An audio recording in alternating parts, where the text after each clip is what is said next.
This episode of Capes and Lunatics is brought to you by Tweaked Audio. Get awesome headphones, go to tweakedaudio.com and use the coupon code Southgate to get 30% off, free shipping, and a lifetime warranty. Or you can get there through the link on our website, southgatemediagroup.com.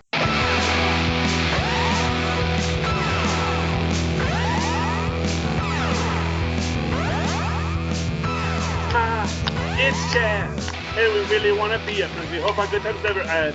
It's Mozz, it's Chaz, and we really want to be your friends. Hey, cats and kittens, welcome once again to the AKA JonesCast. I'm your host, Charlie, the Professor Esther, and with me, as always, is my skinny rich. It's Mozz. Yes, hey, Mozz. And live from the Peanut Gallery is Tristan. I love it. Tri-stand with the power of three stands. Oh boy. Yes, he is ready to do battle with you all. Okay, welcome to Season 3, Episode 8, aka Camera Friendly. When Salinger posts a video teasing his next crime, Jessica responds with her own media play. Jerry demands that Malcolm identify the masked woman. Director this week is Stefan Surjik. Our writing credits, of course, go to Brian Michael Bendis and Michael Gadus, who gave us our great Marvel credits, without whom nothing would be possible. Jesse Harris is our staff writer. Jamie King and Jay Holtman once again doing half the work as our story editors, because there's just so much work to do. And Scott Reynolds gets our written by Melissa Rosenberg. She created all this, so we should all be very thankful for her. So how does this episode open? It opens with Sosa having a tip for Jessica.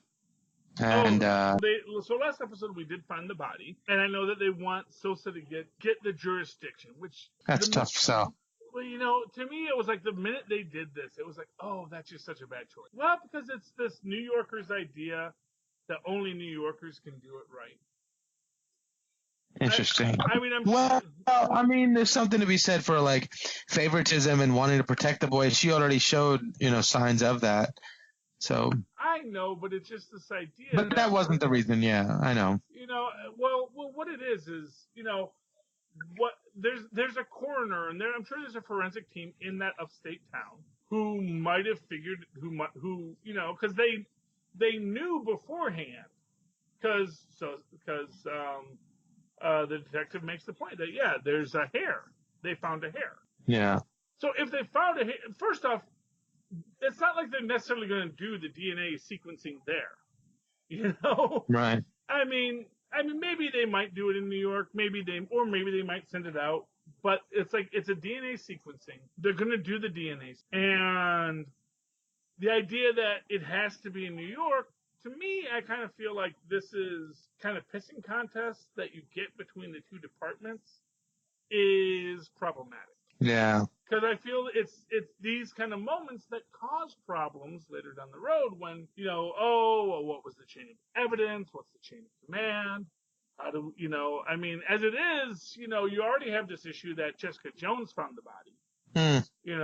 So it's like, well, how do we know she didn't put the hair there, No. Of course, I don't think any jury's going to believe that in general. But the defense will certainly try to bring it up. Yeah, well, that's the thing. When you're desperate, you're desperate. And, one thing we know about Jaren is she's Indeed. So we're opening with this, and we do see that after the events of last episode where, Jessica really beats the heck out of, I won't say beats the heck out of, but basically humiliates Salinger. She comes across, he decides he's going to tease her with a little, what was it? It's like the Snap video Vine thing. I'm sure it was very hip at the time.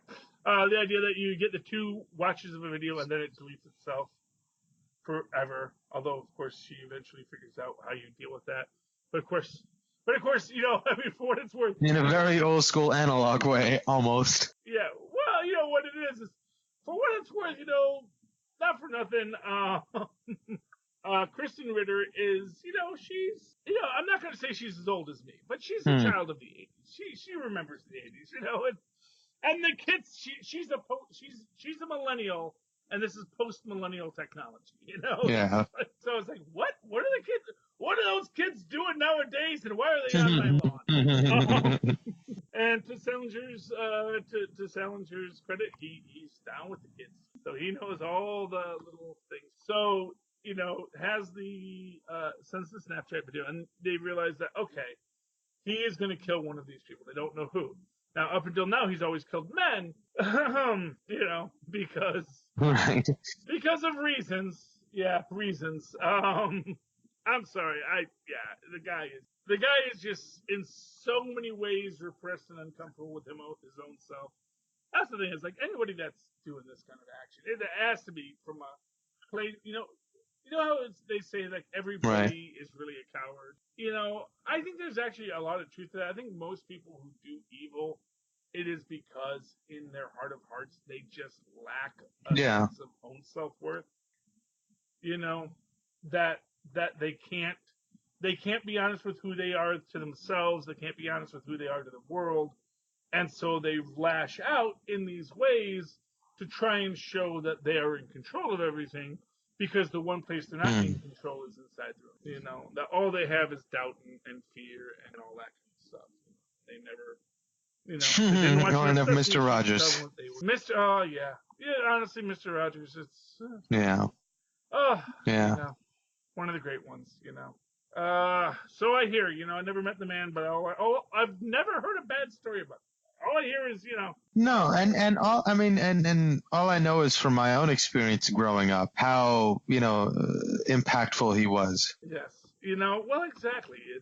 He was a great person who he was. You know what he was? He was an honest, kind, good person. And it's so shocking that we're like, what is this? It's a person who actually treats other human beings with respect and kindness. I'm not familiar with this, but that is who we all should try to respect other people for their humanity. Radical concepts, I know, but yeah. So that was Mr. Rogers, man, and one of those shows where you kind of when it goes off the air, you're like, oh, I should have watched it. Well, yeah, but it is for like preschoolers, and you are 40, so maybe you don't need to watch it as much. Yeah. But I will always remember the bubble opera. That was something. A whole opera, bubble world, and it was really about environmental degradation, and it was actually because this was back when aerosols were like eating the ozone layer, and there was this whole thing about like spray on sweaters for your bubbles because it was like a bubble world, but when you would release the chemicals that made the bubble sweaters, it was causing this horrible wind that would eventually destroy the bubbles, and they had to defeat it with a song or something along those lines. It was a great opera, and yes. I have a question. Now, we were all concerned about a hole in the ozone. Now, with global warming or climate change or whatever you want to call it, with the amount of heat trapped in our atmosphere, maybe a hole in the ozone layer might be helpful? What do you think? No. Because it's different kinds of radiation. So what happens with greenhouse gas is essentially white light comes in. Right. It hits the earth, and some of it gets absorbed, but then the red light coming back up from the earth, where basically the light of color has a broader frequency. Okay. And it can't. It basically with a high carbon dioxide atmosphere, it actually sort of it winds up the heat from the light gets absorbed into the air. Well, there's no sort of mechanical element of the process that can escape through a hole that would sort of ease and take away some of the heat. No, because that's actually about higher level energies. So essentially, what happens with ozone is it actually deflects higher level energy. No, what I'm saying is like in that one patch where there's a hole, all the ultraviolet energy and all that stuff can get in, but maybe some of the heat can escape. No? Oh. No. I mean, because what's trapping the heat isn't the ozone. It's the CO2 and other gases that basically are heavier. Okay. Basically, here's how you can think of it. So ozone is a relatively light gas, and it's in the upper atmosphere. Because it's in the upper atmosphere, it actually will be in the lower atmosphere too if you create an Earth. That's why after a lightning strike, you'll actually smell ozone, or if you do an electronic charge, you'll smell the ozone. It actually stays at the level it's at. the thing about ozone is that it's upper atmosphere ozone, which actually, essentially what happens is when the cosmic rays come, it forms the ozone. It absorbs the cosmic rays, deflects some, and so you get less cosmic rays on Earth. When the light comes through, and what you're actually looking at, and again, it's about visible light.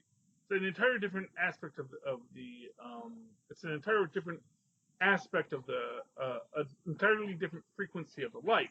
When the visible light is coming through, it passes down through easily, but then once it gets reflected back, the heavier molecules sort of essentially absorb more of the heat from that light as it's traveling back out of the Earth. I see. So that's the thing, and this is also why cloud cover actually lowers global warming, as does fine particulates in the atmosphere, because these are all things that are basically white and so reflect light directly back. When something can reflect light directly back, it doesn't get the chance to stay in our atmosphere. But once it gets into our atmosphere and hits the brown earth or brown building or whatever, or green or blue or whatever color you want to color it, more of that energy gets absorbed into the earth and into the air. So, yeah, it's just about different frequencies of light. Gotcha. So that's your science lesson for today, kids. We did film last episode. Today we're doing science. So we got the arts and the sciences covered. Right. Okay. Where were we on this episode? So Salinger's going to kill this lady. Which is not good. You shouldn't kill a lady. But he definitely says he's going to kill this. Well, we don't know that he's going to kill the lady at first. Although, I mean, from me, just from the way that he framed the shot, it was pretty obvious it was the lady. Right. But as they say, he didn't kill ladies before that. Before that, he always killed guys. Right. So they're dismissing the lady as a victim. Right. Also, because he could be conniving enough to put her in frame just to throw people off. You don't know if he's playing the double con, Well, that's to some extent, maybe he was the whole time. Because we do see that, if nothing else, either Salinger, this is what Salinger had planned, or this is what Salinger improvised when his plan went awry. Yeah, I think he had a backup plan ready to go. If that doesn't pan out, he has a backup plan. And it seems like he has 3 or 4 of these backup plans. And there was a lot of, sort of nods to The Dark Knight in this movie, in this show, or at least in this episode. We'll get to them, I guess, but like, I mean, in the fact that he has all these backup plans and that he is so smart and evil and conniving, reminded me a lot of the Joker, especially with his final backup plan. Oh yeah, and that was dark. But we'll get to that in a minute, because I don't want to spoil that yet, because that's a big. As we're working through this, we have a lot going on. There is this race to try and find who he's targeting. And they do eventually realize it is probably the one. Because as they point out, it's dark hair, leather jacket. He's trying to kill Jess. And what's interesting to me, and it is kind of weird to me, because the first couple times I thought of that, I was certain that was a trans. And which, maybe that's just me, I don't know. But to me, the woman that they eventually find didn't look like the woman at the start of it. But that's just my opinion. The woman I felt they got to at the end looked a lot more slighter build than the woman that you see at the start of it. So maybe there was a choice and they switched it at the end because maybe they thought it was too controversial. Maybe they felt it didn't work as well. But I really felt that was because it was, If that's the case, I'm glad they went that route. Yeah, but anyway, it was interesting the way they do it with Mona Lee. But you get them trying to sort of sort down what it's about, and he leads them on clearly what is a wild goose chase, because he's giving them all sorts of crumbs. He's being the Riddler, but he's better than the Riddler, because even if you solve the riddle, it doesn't actually help you out, because he's intentionally misleading you. He's intentionally misdirecting. No, but he's totally the Joker.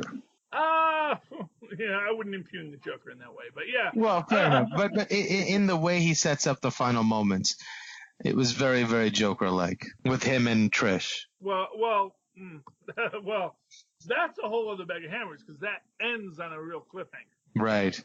I don't want to get too much into the cliffhanger yet. Well, yeah, because right, okay. Because we got a few more minutes of this podcast to do, and right. And that is the thing. And what I will, because what I'll say about the cliffhanger is, it is a cliffhanger.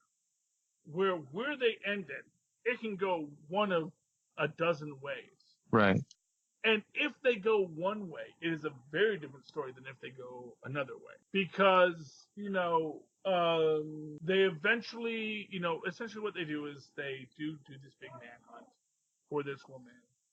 Jessica goes on TV with the help of Dorothy, who's trying to help her, be camera friendly as per the title, and how to get into the, how to present herself.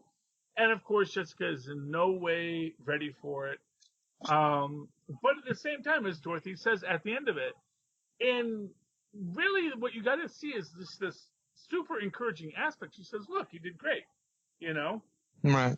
And what you did, that's going to be on every streaming platform in the country. And you see sort of Jessica's confidence in, her decision making grows. She's not afraid to say exactly what's on her mind because she knows it's right. And to have, and it's sort of like, I should have seen the end coming earlier because of how nice Jessica was being to Dorothy and how complimentary she was, even to Trish in the car saying, she helped today. Don't tell her I said that, Yeah, I mean, well, and that is what's going on with this, is, and for what it's worth, there is this aspect of Dorothy where you're never, up until, and what I'll say is this, is for the ending that we get, and maybe it is a little pat, a little too predictable, is you really get Dorothy being finally revealed to be actually not a horrible human being. Right. Just as things go horribly wrong for her. Yeah. It's kind of like the same journey Malcolm's on. He's found himself in almost, it's not, I don't think he actively chose to be in that position. He was sort of a victim of circumstance and fell his way backwards into that situation. But he too finally had enough and finally finds something to make him worthwhile again to himself. Mm-hmm. Yeah. And, that is where we're at with this. And we do have everybody teaming up, everyone working together, which is great. And it's great until you realize that it was all for nothing, or maybe not, because, they do find Mona Lee, and Mona Lee is the woman in the video, and they do save her for whatever. They get to her before Salinger does. And, Costa says, you saved that, and that is a thing. But at the same time, Jessica is feeling, I don't feel like I did, Right. Jessica knows something more, that there's another shoe that's going to drop in this story. And of course, when they get back and they realize that Dorothy is missing, well, actually what you realize is, because Trish gets back, after all that she's been doing. Oh, no, she comes in, Dorothy's dead. Right. And this is like, and honestly, this is one of these things. This is one of these aspects of this story where you get this build up for this entire show, and then they end it at the 45-minute mark. And you're like, wait, they solved the problem, but there's 45 minutes left. It's, there was this whole thing that, the people, I remember this comic used to make this joke about, I don't think they're going to get Timmy out of the well, it's like Timmy's in the well. It's going to be a two-parter.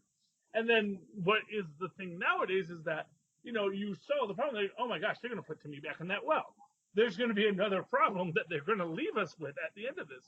And we get such a problem in that, Trish comes home and finds dead. Well, dead. Like, I mean, strongly implied to be dead. Well, I mean, let me put it this way. We as people who have seen this stuff, we're like, she could still be alive. Yeah. Pick up the phone, call the ambulance. They might be able to stabilize her. And the phone keeps ringing and she's just beside herself. Yeah, I I don't think there was a lot they Yeah, but I mean, as far as knowing superhero shows and how, fickle they can be with their own decision making, it's entirely something that could happen. But to that extent, what's important to always remember is they don't know their Right.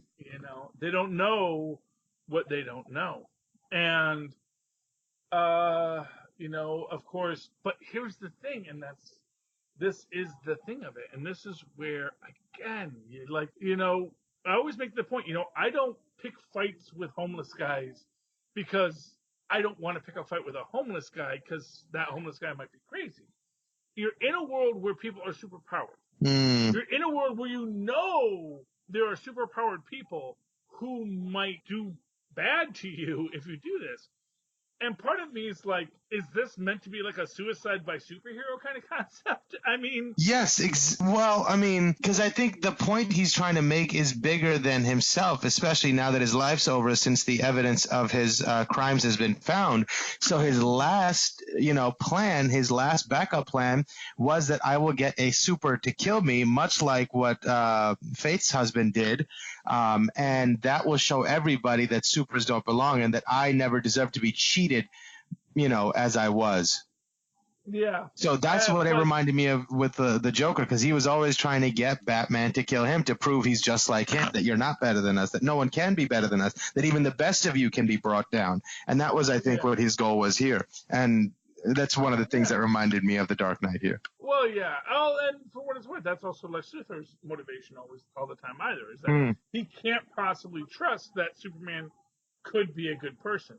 He can't imagine that someone could be more noble than him.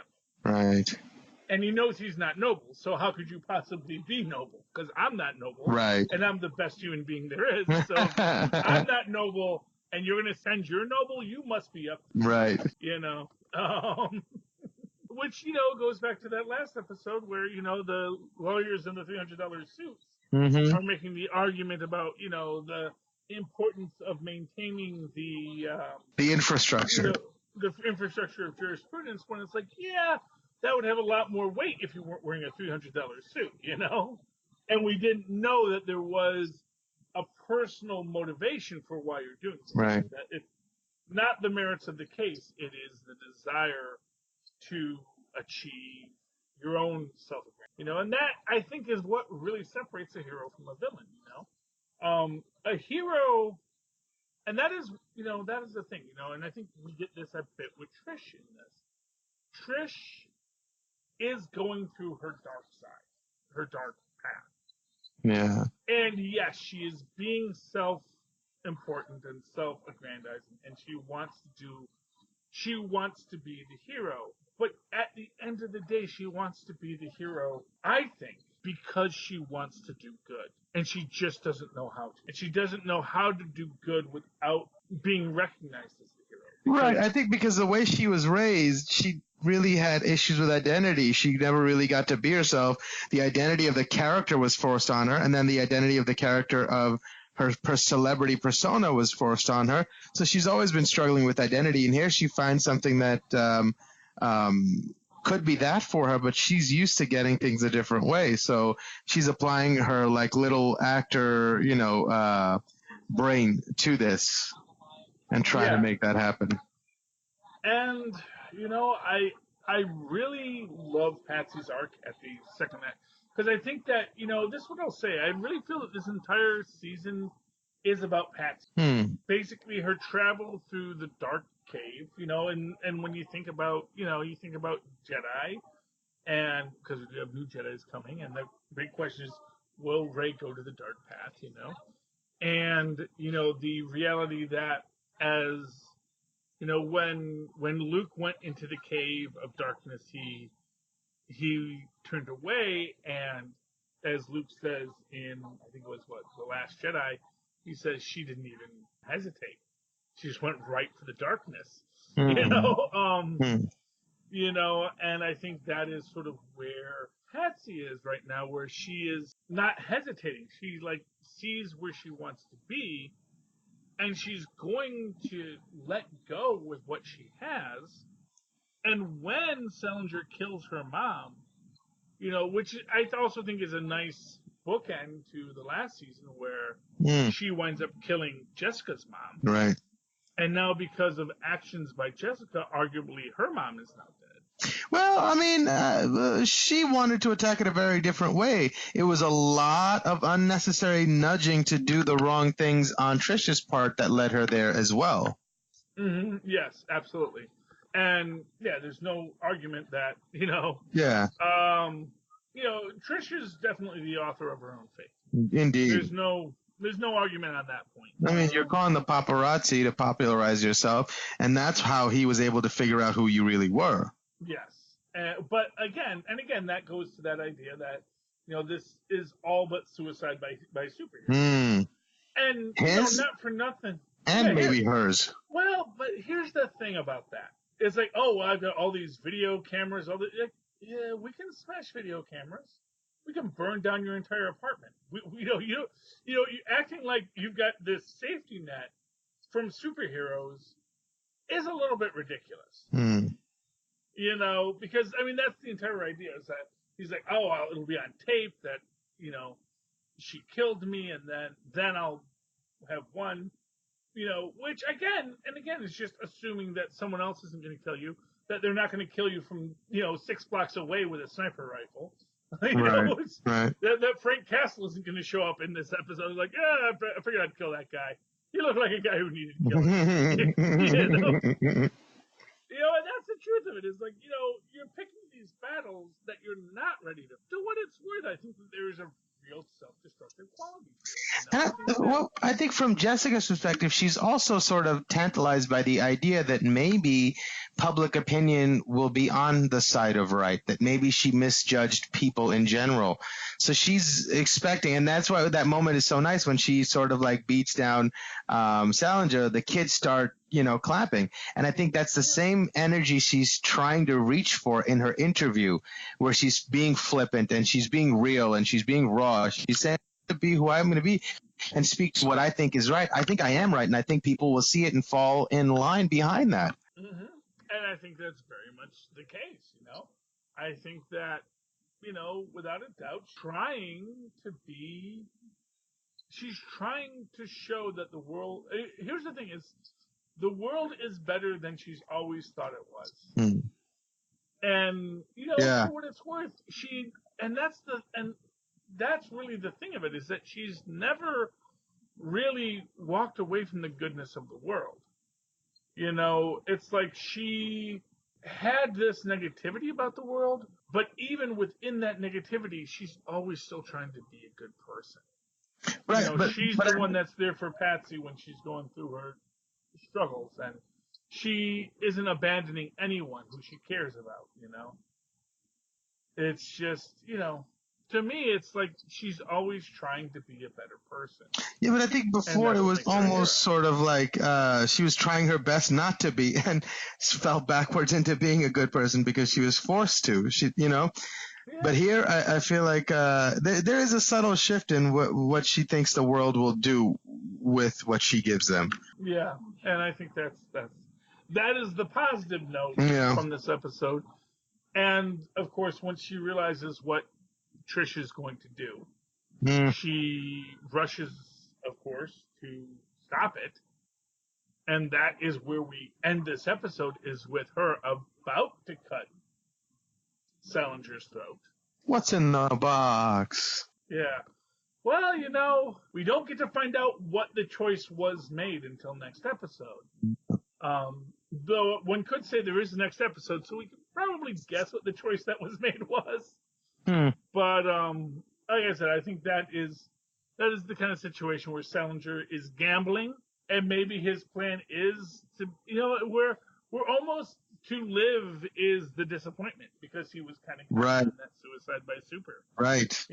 To walk away from it is, not really what he really wanted. But anyway, that's this episode. Any final thoughts tonight, Mozz? And the other thing I think is worth mentioning is Malcolm being found out by his girlfriend, and she decides to lie on his behalf as well, which is sort of like she wants to be the kind of person that's cold-hearted, but maybe there's still some good in her too, because that's some sort of like a maybe Malcolm is the justification for her for sabotaging the case because she doesn't believe she's doing the right thing either. Mm-hmm.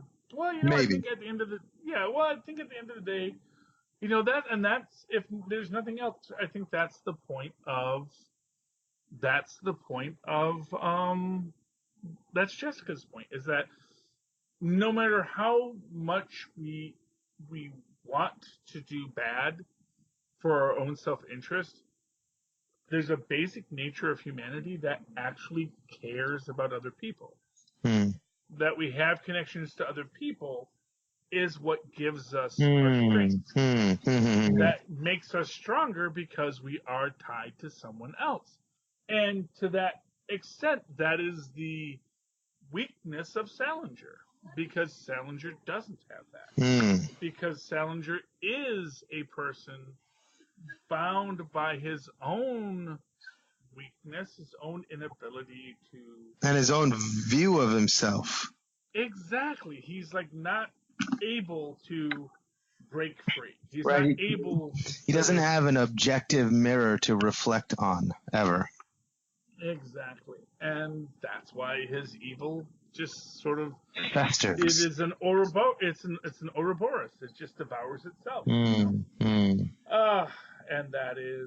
And that is for what it's worth, the ninth circle of hell, is being that constant state of being devoured, regurgitated, and devoured again. Wow.